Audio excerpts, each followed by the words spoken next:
So, hello sir. My first topic is about pointers. So, pointers is a variable data like memory address of another variable data structure. Instead nga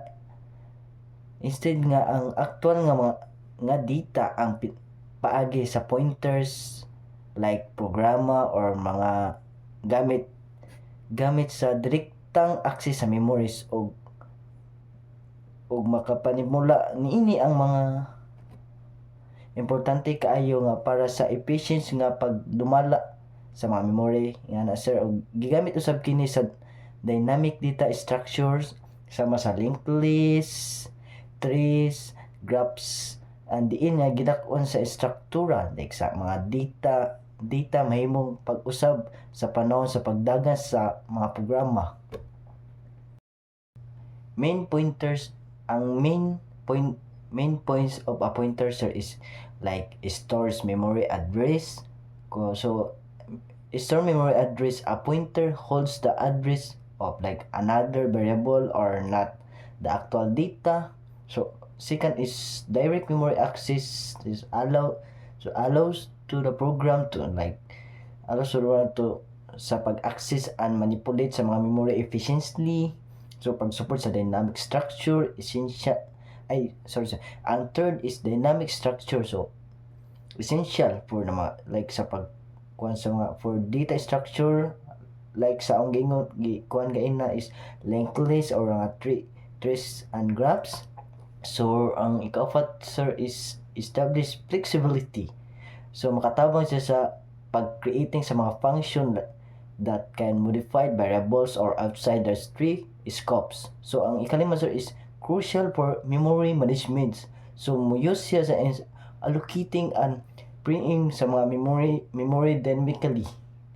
So mo to ang first discussions about sa pointer sir. So my second topic sir is about linked list. So based ako sir ang linked list is usa ka data nga gihimo sa mga nodes. Ang matag node is adunay duha ka bahin. So my first is data. Mao ni ang value nga gidapigan sa mga nodes. Ang second is pointer is mao ang mga reference sa mga sunod nga nodes sa list and alike nga na. So lahi ra ni sa arrays. Ang mga elemento sa linked list is dili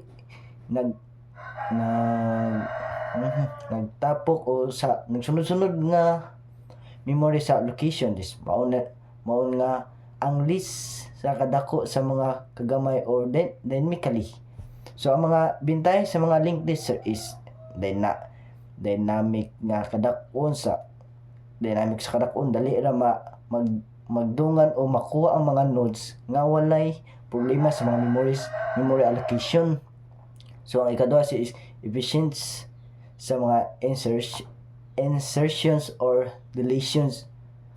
So dili kinahanglan nga i-shift ang uban mga elemento nga sama sa mga array.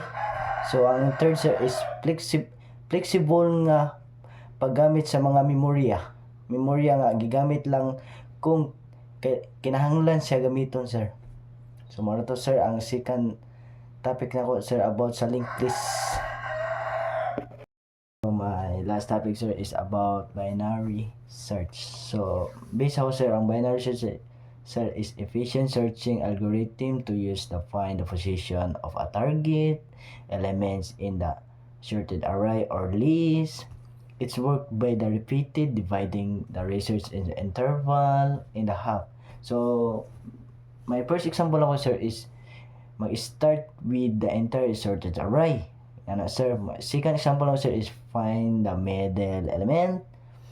So third example ako sir is if the middle element is equal to the target.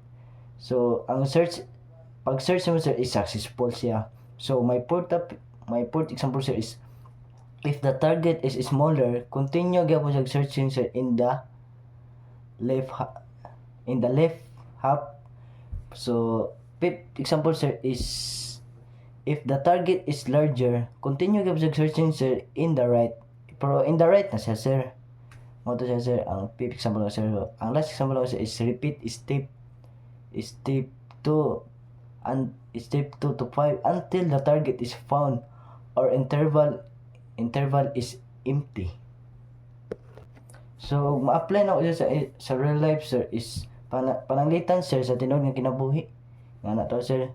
Mangita ko og mga pulong sa dictionary sir or dictionary sir nga i-open taron nako nga tunga sa pahina nga tan-awon nako ang pulong og pilion ako kung moadto ba sa left or right hantod sa makit-an nako ang mga pulong sir.